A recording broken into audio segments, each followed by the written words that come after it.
आप सभी का स्वागत है मेरे चैनल पर। मैं हूं डॉक्टर मनदीप दहिया। दोस्तों, यूरिक एसिड के बारे में काफ़ी लोग इलाज तो लेते हैं पर इसका कोई भी उनको परमानेंट सलूशन नहीं मिल पाता। तो आज हम बात करेंगे यूरिक एसिड के इलाज के बारे में और इसके शुरुआती लक्षण क्या होते हैं और इसकी घरेलू दवा क्या है, और कुछ भ्रांतियाँ भी मैं आपकी दूर करूँगा, क्योंकि जो हमारे साथ पुराने जुड़े हुए हैं उनको पता है हम साइंस को बिल्कुल हिंदी भाषा में समझाते हैं। जो आज नए लोग मैं जुड़ रहे हैं उनको मैं बता रहा हूँ कि यूरिक एसिड है अकेला पानी ज़्यादा पीने से या पानी बंद करने से होने वाली बीमारी नहीं है। ये बहुत ही लंबी चौड़ी साइंस है और मैं आपको 5 मिनट के अंदर समझाऊंगा कैसे यूरिक एसिड को आप घर पे बैठकर ठीक कर सकते हैं। तो आप वीडियो को लास्ट तक देखिएगा ताकि कोई चीज़ छूट ना जाए। साइंस को आपको हिंदी में समझाने की कोशिश करूंगा, तो आप जल्दी से सब्सक्राइब कर लीजिए जो नए लोग हैं और बेल को दबाकर नोटिफिकेशन ऑन कर लीजिए। यूरिक एसिड के साथ कुछ जुड़ी हुई कॉमन भ्रांतियाँ हैं कि यह जवान लोगों में कम होता है, अगर जवानी में हो जाए तो बुढ़ापे तक चलता रहता है, जहाँ बुढ़ापे से ये ज़्यादा हो जाता है। ऐसा कुछ नहीं है, कोई ऐसी रिसर्च नहीं है। पानी कम पीने वालों को यूरिक एसिड होता है, ऐसा कुछ भी नहीं है। पानी ज़्यादा पीने वालों को भी यूरिक एसिड होता है और कम पीने वालों को भी होता है। जो खाने पीने में ध्यान नहीं रखता उसको ये होना ही होना है। पानी का इसके साथ कंसर्न नहीं है। और दूसरा कि पानी ज़्यादा पीने से कम हो जाएगा, ये भी वहम है, ये आपकी बीमारी को और बढ़ा देता है। और यूरिक एसिड को हमेशा दिखाया जाता है कि ये नुकसान ही है। मैं आपको बता दूं, जितनी भी रिसर्च हुई है, यूरिक एसिड अगर आपका 5 से नीचे चले जाए तो आपको बहुत ज़्यादा नुकसान हो सकते हैं। क्यों? रिसर्च बताती है कि यूरिक एसिड एंटीऑक्सीडेंट है। एंटीऑक्सीडेंट जैसे कि आप मल्टीविटामिन वाले कैप्सूल खाते हो, वाइटल खाते हो, ये कैंसर को बचाता है, मरीज को इम्यूनिटी को बढ़ाता है, सर्दी जुकाम खांसी ऐसी कई बीमारियों से ये बचाता है। अगर नॉर्मल, इसीलिए तो हमारी बॉडी में है, क्योंकि हमारे शरीर को हर रोज चाहिए, पर हमें दिखा क्या जाता है कि ये तो बहुत बुरी चीज़ है। इसलिए 5 तक यूरिक एसिड नॉर्मल होना जरूरी है। अगर 6 से ये बढ़ता है तो आपको दिक्कतें आनी शुरू हो सकती हैं। तो 6 से नीचे ही लाना है, इसको ख़त्म नहीं कर देना है। कहीं ऐसी मेडिसिन ले आए कि 4 तक पहुंच जाए तो आपके शरीर का बहुत नुकसान होगा। अब चलते हैं कि यूरिक एसिड होने के कारण क्या क्या हो सकते हैं। पहले कारणों के बारे में जान लेते हैं।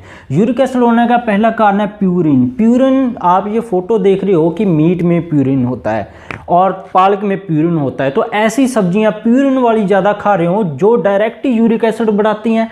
प्रोटीन है, जैसे घी है, दालों के अंदर बहुत ज़्यादा प्रोटीन है, देसी घी के अंदर, तो ये भी ज़्यादा यूरिक एसिड बढ़ाता है। इन्फेक्शन चल रही है किसी को, कोई पुरानी ESR बढ़ा हुआ है, प्लेटलेट उसके कम चल रहे हैं, या किसी और बीमारी है, उसको जोड़ों की गठिया हुआ है, तब भी यूरिक एसिड साथ में बढ़ जाता है। तो तब यूरिक एसिड की दवाई खाने से कभी भी यूरिक एसिड कम नहीं होता, पहले इन्फेक्शन का इलाज करना पड़ेगा। इसलिए आधे लोग गलत दवाइयाँ खा लेते हैं जल्दबाजी में आकर।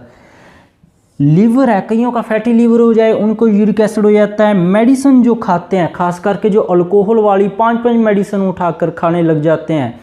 और दूसरा, जो खून पतला करने वाली दवाइयाँ खा रहे हैं, जब BP की मेडिसिन खा रहे हैं, उनका यूरिक एसिड बढ़ना ही बढ़ना है। तो उनके लिए भी ये वीडियो है कि सेफली तरीके से कैसे यूरिक एसिड का परमानेंट इलाज करें। जो लोग शराब ले रहे हैं, किसी को पुरानी बीमारी चल रही है, चाहे एलर्जी की, चाहे खांसी की, चाहे जोड़ों की, उनका भी यूरिक एसिड बढ़ जाता है। उनका इलाज उसके हिसाब से चलता है। किसी को एलर्जी है खाने पीने वाली चीज़ें से, उनका भी यूरिक एसिड बढ़ जाता है। एसिडिटी जिनको ज़्यादा रहती है, एसिडिटी का भी डायरेक्ट लिंक यूरिक एसिड के साथ है। जो लोग कार्ब्स ज़्यादा खाते हैं, कार्ब्स होता है जैसे आलू में बहुत ज़्यादा कार्बोहाइड्रेट होता है, तो आलू जब आप खाएंगे यूरिक एसिड बनता है। तो ऐसे नहीं करना है, कार्ब आपने ध्यान में रखना है। शुगर, जो लोग चीनी खाते हैं उनका भी यूरिक एसिड कंट्रोल नहीं होता है, चाहे कितनी मर्जी मेडिसिन खा लें। तो ये तो कारण। अब चलते हैं इसके लक्षण क्या क्या आते हैं यूरिक एसिड जब बढ़ने लग जाए।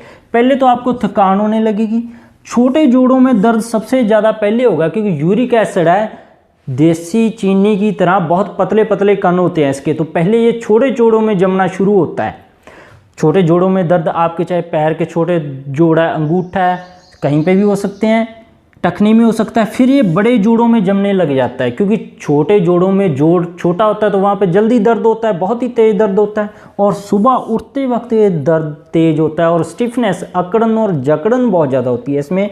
और अगर इसको ऐसे ही दवाइयाँ खाते रहें, कारण का कुछ पता ना हो, पता हो कि आपका यूरिक एसिड हार्ट की मेडिसिन की वजह से बढ़ रहा हो, आप कहीं से भी मेडिसिन सुनकर खाए जा रहे हैं, यूरिक एसिड कम करे जा रहे हैं, तो उससे क्या होता है, ये बड़े जोड़ों की तरफ बीमारी बढ़ जाती है, आर्थराइटिस, नी, घुटना खराब हो जाता है। पता लगा इन्फेक्शन की वजह से यूरिक एसिड आपका बढ़ा हुआ था, आप दवाइयाँ खा रहे हैं अकेली यूरिक एसिड की, तो पहले इन्फेक्शन ठीक करने की ज़रूरत थी।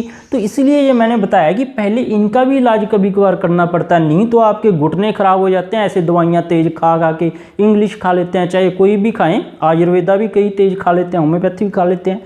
तो ये सारी लक्षण है घुटनों में, गर्दन में, फिर कमर के जोड़ों में, सारे बड़े जोड़ों में चला जाता है। अब चलते हैं कि इसका इलाज क्या है। इलाज है सबसे पहले कि पता करें कि यूरिक एसिड अकेला, जैसे कि हमने देखा है कि एक तो बीमारियों से यूरिक एसिड बढ़ता है, एक प्यूरिन, कार्ब्स और शुगर और एलर्जी की खाने पीने वाली चीज़ों से बढ़ता है। तो हमने पहले देखना पड़ेगा कि खाने पीने वाली चीज़ों से बढ़ने वाला यूरिक एसिड है या इन्फेक्शन वाला है, फिर ही हम आपका इलाज करने पाएंगे परमानेंट। तो टेस्ट करवाना है, ESR का आपका बड़ा हुआ तो नहीं हुआ है, CRP तो नहीं आपका बड़ा हुआ, आपको किसी खाने पीने वाली चीज़ से एलर्जी तो नहीं है, आपका CBC रिपोर्ट तो नॉर्मल है। तो इनसे हमें पता लगेगा कि आपको इन्फेक्शन वाला है या खाने पीने वाला है, फिर इनसे डिक्लेयर हो जाएगा, फिर हम चलेंगे इलाज की तरफ। तो मैं आपको कुछ घरेलू उपाय बताता हूँ, कुछ दवा बताता हूँ जिनको आप लेकर यूरिक एसिड को आराम कर सकते हैं। टेस्ट भी आप बाद में अपना करवा लीजिएगा, पहले आप कुछ आराम कर लीजिए, घर पे बैठकर ये आप दवाएं तैयार कर सकते हैं। बहुत ही आसान उपाय है। पहला जो उपाय है वो गार्लिक एक्सट्रैक्ट, लहसुन का। आपने क्या करना है, लहसुन है एक पूरा पीस ले लेना है, 15-20 होती हैं उसके अंदर छोटे छोटे टुकड़े, उनको एक गिलास बड़े पानी के अंदर मिक्सी के अंदर डालकर पूरा पीस लेना है। उसको फिर 3 दिन के लिए फ्रिज में लगा देना है। लहसुन कच्चा खाने से कोई फ़ायदा नहीं होता, वो 3 दिन तक पुराना हो जाएगा। उसके बाद हर रोज़ 10 ml 1 कप गुनगुने पानी के अंदर सुबह ले लिया करना है। तो आपका दर्द, यूरिक एसिड, एसिडिटी धीरे धीरे कम होने लग जाएगी। तो ये गार्लिक के ऊपर, लहसुन के ऊपर मेरी अलग से वीडियो है, वो देख सकते हैं। दूसरा जो घरेलू उपाय है, पानी जब सुबह खाली पेट पीते हैं तो खाली पानी मत पीजिए, क्योंकि खाली पानी के अंदर कुछ नहीं होता, आपके गुर्दों के ऊपर और ज़्यादा असर पड़ता है। तो पानी के ऊपर हमारी वीडियो देख सकते हैं। पानी के साथ आपने आधा नींबू लेना है और कुछ मेंथा, पुदीना ऐड करना शुरू करना है। 2-3 पत्तों का जूस मिक्सी में आप सारा कुछ मिक्स कर लीजिए, 1 गिलास पानी, आधा नींबू और ये पुदीना, इसको आप अपने साथ भी ले जा सकते हैं। कहीं पे भी जाते हैं तो यही पानी आप यूज कीजिए, और चीनी वगैरह ये सब कुछ ऐसा बंद रखिए, क्योंकि ये कारण है। और तीसरा है, एक होम्योपैथी मेडिसिन आपको मिल जाएगी, अर्टिका अर्न्स क्यू। ये 10-10 बूंद आपने, ये जो तीसरा उपाय है, सुबह शाम 1 कप पानी के अंदर डालकर आपने पी लिया करना है। कोशिश करें कि यही उपाय आप करें, क्योंकि मेडिसिन ये आप, कईयों की आदत क्या होती है, मेडिसिन उन्होंने सुन ली, लेते रहेंगे, अपने टेस्ट नहीं करवाएंगे। तो इन घरेलू उपायों का हमें कोई नुकसान नहीं है, लंबा समय भी करते रहेंगे तो 90% लोग तो इससे ठीक हो ही जाएंगे लगभग, ये दोनों घरेलू उपायों से। अब 10% रह जाएंगे जिनको इन टेस्ट का करवाने पड़ेंगे परमानेंट ठीक होने के लिए। तो होप है आपको सारा समझ आ गया होगा कि यूरिक एसिड बढ़ने के कारण क्या है, लक्षण क्या है, इसका उपचार और दवा क्या है। तो इसके लिए अलग से खुराक की मैं वीडियो बनाऊंगा नेक्स्ट, वो भी आप ज़रूर देखिएगा। हमारे साथ बने रहने के लिए आप हमें सब्सक्राइब कर लें, बेल को दबाकर नोटिफिकेशन ऑन कर लें। इसके बिना भी मेरे चैनल पर बहुत सारे हेल्थ टॉपिक्स पर वीडियोज़ हैं, चाहे गठी है, चाहे एलर्जी है, चाहे किसी की इम्यूनिटी लो है, चाहे किसी को इनफर्टिलिटी है, और कैंसर है अलग अलग तरह के, पेट की, चमड़ी की बीमारियां हैं, गुर्दे किसी के फेल हैं, हार्ट का किसी का ऑपरेशन होने वाला है, उसको डॉक्टर ने बोल दिया ऑपरेशन कराओ, हार्ट 25% तक रह गया है। तो ऐसी सभी लाइलाज बीमारियों के ऊपर मेरे चैनल पर वीडियोज़ हैं, प्लेलिस्ट है, आप देख सकते हैं। तो वीडियो को शेयर और लाइक करना मत भूलिएगा और हमारे साथ बने रहिएगा नेक्स्ट वीडियो तक। वीडियो देखने के लिए आप सभी का बहुत